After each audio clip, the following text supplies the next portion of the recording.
जय गुरु जी, संगत जी। आशा करती हूँ आप सभी लोग स्वस्थ होंगे, खुश होंगे, आपका दिन बहुत अच्छा जा रहा होगा और आप लोग गुरु जी का नाम जप रहे होंगे जैसे भी आपको टाइम मिलता है। तो आज एक बहुत ही अच्छा सा मैसेज है और मैं कोशिश करूँगी कि मैं जो एक्चुअली समझाने क्या मैं शेयर करने जा रही हूँ वो आप तक मैं सही तरीके से समझा पाऊँ, बता पाऊँ। तो मेरा ऐसा मानना है कि भगवान को हमसे कुछ भी नहीं चाहिए। अगर वो बोलते हैं नाम जपो तो वो अपने लिए नहीं कर रहे हैं, वो हमारे कष्ट काटने के लिए कर रहे हैं। हम जो भी भक्ति करते हैं, सिमरन करते हैं, कुछ भी करते हैं वो हम अपने लिए कर रहे हैं। दान पुण्य हम भगवान के लिए नहीं कर रहे हैं, वो तो सिर्फ हमें देने आए हैं, वो सिर्फ देते हैं। तो संगत जी, एक बार की बात है, एक आदमी था जिसका नाम था श्यामू।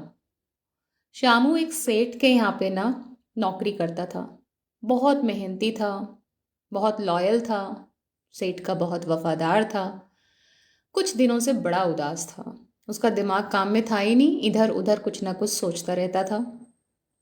सेठ जी ने बोला कि श्यामू, मैं कई दिनों से देख रहा हूँ तू बड़ा शांत सा है, चुप चुप है, हुआ क्या है? तो बहुत ही दबी हुई आवाज़ में बोलता है कि सेठ जी, मुझे ना, मैं ठाकुर जी को बहुत मानता हूँ, बांके बिहारी जाना चाहता हूँ, कुछ दिन की छुट्टी मिल सकती है क्या? सेठ ने अपने मन में सोचा कि यार मैं तो बहुत बिजी रहता हूँ, कुछ सेवा भाव सिमरन और दान पुण्य से बहुत दूर हूँ। तो अगर मैं इसको भेज देता हूँ तो कहीं ना कहीं पुण्य मुझे भी मिल जाएगा। और ये बात है संगत जी उस वक्त की, बहुत पुराने वक्त की, जब ये बसेस ट्रांसपोर्ट वगैरह तो चलते ही नहीं थे, लोग पदयात्रा पर बिलीव करते थे। तो सेठ ने सब कुछ सोचा कि ठीक है यार, मैं इसे भेज देता हूँ, मैं तो जाऊंगा नहीं तो मुझे भी पुण्य मिल जाएगा ये काम करके। तो उन्होंने शामू को बोला कि तू जा और ये पकड़ 100 रुपये, ये दान पात्र में डाल देना मेरी तरफ से। तो शामू बहुत खुश होता है और निकल जाता है बांके बिहारी की यात्रा के लिए, 100 रुपये लेकर, जो सेठ ने उसे दान करने के लिए, दान पात्र में डालने के लिए दिए थे। रास्ते में वो जाता है, देखता है साधु संतों की टोली जा रही होती है, भजन कीर्तन करते हुए, उनके गले सूख रहे हैं, बहुत गर्मी है और वो चाहता है कि वो इनके लिए कुछ करे। और वो उन 100 रुपये में से उनके लिए एक वक्त के भोजन का इंतज़ाम करता है, उन सबको भोजन कराता है और वो तृप्त हो जाते हैं वो भोजन करके।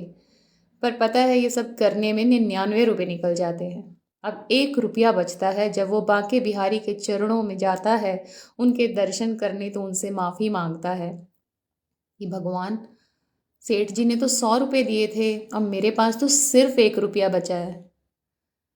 तो भगवान के चरणों में वो गिरकर आंसुओं से रो रहा होता है और उसके बाद माफ़ी मांगकर अपनी वापसी की यात्रा पर आ पड़ता है। इसी बीच में उसी रात को सेठ को स्वप्न में दर्शन देते हैं, कौन? स्वयं बांके बिहारी। और वो बोलते हैं कि तेरे 99 रुपये मुझे मिल चुके हैं, मैं तुझसे बहुत खुश हूँ, जा तुझे आशीर्वाद देता हूँ। सेठ उठ जाता है और सोचता है मैंने तो 100 रुपये दिए थे, 99 रुपये ही भगवान को क्यों मिले? 1 रुपये का उसने क्या किया? जब शामू वापस आता है ना, तो सेठ पूछता है कि 99 रुपये का मुझे पता चल गया है। शामू एकदम से डर जाता है और वो अजीब से रिएक्ट करता है, घबराया हुए से आवाज़ में बोलता है, सेठ जी आपको पता चल गया कि मैंने 99 रुपये का क्या किया? और वो माफ़ी मांगता है, कहता है कि सेठ जी मुझसे देखा नहीं गया, वो बहुत ही ज़्यादा गर्मी में उनके गले सूख रहे थे, तो मैंने साधु संतों को 99 रुपये का भोजन करा दिया। सेठ तो बड़े अचंभे में पड़ जाता है। वो कहता है 99 रुपये का तूने भोजन कराया, तो भगवान को कितना चढ़ाया? कहता है 1 रुपया चढ़ाया सेठ जी। तो कहते हैं बट भगवान ने तो मुझे सपने में आके बोला 99 रुपये उन्हें मिल गए हैं। फिर वो सोचता है कि अरे मैं भी कितना मूर्ख हूँ, जिन्होंने पूरी सृष्टि बनाई है, हम लोगों को बनाया है, वो पैसे का क्या करेंगे? उन्होंने वो काउंटिंग करी जिससे उस पैसे का उपयोग हुआ, सदुपयोग हुआ और लोगों की भूख समाप्त हुई, तृप्ति की। जो पैसा सेवा में लगाया गया, भगवान ने उस पैसे की गिनती की, और जो दान पात्र में डाला उसको तो भगवान ने गिना ही नहीं। तो मोरल ऑफ द स्टोरी संगत जी ये है कि आपने देखा होगा ना, न्यूज़ में बहुत बड़े बड़े लोगों का आता है, इसने फलाने भगवान को 2.5 करोड़ का मुकुट चढ़ाया। भगवान को हमसे कुछ नहीं चाहिए। आप शिव पुराण पढ़ेंगे ना, उसमें लिखा है कि बहुत लीला करते हैं शिव जी महाराज। तो उन्होंने तो एकदम से पूरी पूरी नगरी खड़ी कर दी जो सोने चांदी की बनी होती थी, जिसमें बहुत सारे रत्न होते थे। तो भगवान को क्या हमसे ये सब चाहिएगा? सोना चांदी, उन्हें हमसे कुछ भी नहीं चाहिए। तो अगर हम दान पात्र में पैसे ना डालकर उस पैसे को किसी की भूख मिटाने में, किसी को कपड़े देने में यूज़ करें, तो शायद भगवान तक वो ज़रूर पहुँचेंगे और ये सब हमारे पुण्य के खाते में ऐड होगा। कई बार ज़रूरी नहीं है आपको कुछ ब्रांडेड चीज़ देनी है। आपने देखा होगा ना, सड़क पर लोग आज चिलचिलाती धूप में, दिल्ली एनसीआर में बहुत धूप है, हर जगह ही इस टाइम गर्मी है, तो लोगों के पास चप्पल तक नहीं है पहनने के लिए। वो नहीं कह रहे हैं आपसे कि आप ब्रांडेड मॉल से लाकर उन्हें न्यू ब्रांड दीजिए। तो सेवा आप किसी भी तरीके से कर सकते हैं और वही पुण्य के खाते में जाती है। इसके साथ मैं एक छोटी सी और आपसे एक फ़नी सी किस्सा है जो मैंने भी रिसेंटली सुना कहीं, तो आपके साथ शेयर करती हूँ। एक बार एक्चुअली होता क्या है ना, हम लोग जब भगवान के पास जाते हैं तो हम बड़े एहसान कर रहे होते हैं उनके ऊपर कि आज हम आपकी भक्ति करने आ रहे हैं, आपको नारियल चढ़ाएंगे, मंदिर में इतना दान करेंगे, लेकिन बदले में आपसे ये चाहिए। हम किसी के लिए कुछ भी करते हैं तो एक एक्सपेक्टेशन होती है ना, बदले में कुछ ना सही तो हम किसी की मदद करें, तो वह एहसान तले तो दबेगा। तो ये हम लोगों की गलत थिंकिंग होती है, यही खेल हम भगवान के साथ खेल रहे होते हैं। मंदिर आ रहा हूँ, ये करूँगा, आप बदले में मुझे ये दे देना। तो ऐसे ही ये जनाब थे जिनकी बात मैं बता रही हूँ। वो मंदिर जाते हैं, भगवान से कहते हैं मेरी लॉटरी लगवा दो 1 करोड़ की, और वो जाते रहते हैं। अगले दिन फिर 1 करोड़ की लॉटरी लगवा दो। करते करते उसे 3-4 महीने हो जाते हैं और छठे महीने में तो आके बंदा फ्रस्ट्रेटेड हो जाता है। बोलता है कि क्या है, आप मेरी सुन क्यों नहीं रहे हो? 6 महीने हो गए हैं आपके सामने गिड़गिड़ाते हुए, रोते हुए, नाक रगड़ते हुए, आप मेरी लॉटरी क्यों नहीं लगवा रहे हो? कैसे भगवान हो आप? इतनी मिन्नतें करवा ली, लॉटरी नहीं लग रही है। भगवान प्रकट होते हैं और एक चांटा खिंचा के मारते हैं उसके मुंह पर, बोलते हैं टिकट भी मैं ही लूँ, टिकट तो ले ले।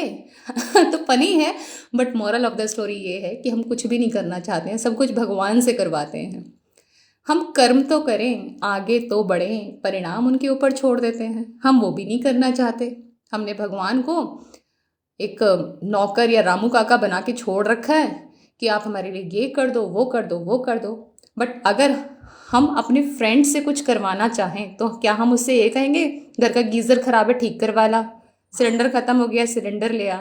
नहीं, उस दोस्त के साथ हम कहेंगे तू हमारे साथ चल। तो ऐसे ही हम भगवान से दोस्ती क्यों नहीं कर लेते हैं? वो हर जगह हमारे साथ हैं, हमेशा रहेंगे एज अ फ्रेंड, लेकिन बढ़ना हमें है, साथ वो देंगे। और तब हमारे सारे काम की जिम्मेदारी उनके ऊपर होगी कि उसमें हमें सक्सेस मिलती है या नहीं, क्योंकि वो हर वक्त हमारे साथ है, राइट? तो हमें मेहनत तो करनी होगी, आगे बढ़ना होगा, और हम सब कुछ उनके ऊपर नहीं छोड़ सकते। अपना 200% देना है, बाकी वो जाने, क्योंकि वो तो हर वक्त हमारे साथ हैं और देख रहे हैं हम कितनी मेहनत कर रहे हैं, हमारी जो इंटेंशंस हैं वो कैसी हैं। अगर हम सच्चे हैं ना, कष्ट तो बहुत आते हैं, कहते हैं ना सच की गाड़ी पर जब हम बैठते हैं तो कष्टों के स्टेशंस तो आएंगे। तो अगर आप सच्चे हो, सच्चे इंसान को कोई जीने नहीं देता है, बहुत ज़्यादा उसके वो टांगे खींची जाती हैं, एलिगेशंस लगाई जाती हैं कि कहीं तो टूट जाए, कभी तो हमारे जैसा बन जाए। ये बड़ा अपना आपको हरीशचंद्र समझ रहा है। तो इसलिए संगत जी, भगवान आपके साथ हैं। अच्छे कर्म अगर हम करते हैं तो ऐसा हो ही नहीं सकता कि हमें उसमें सक्सेस ना मिले। बढ़ना हमें पड़ेगा, मेहनत हमें करनी पड़ेगी। तो संगत जी, इसी के साथ ये सत्संग से मैं विराम लेती हूँ, फिर नेक्स्ट लाइव लेकर आते हैं, मिलते हैं आपसे। Have a good day. Thank you so much संगत जी। जय गुरु जी, शुक्राना गुरु जी।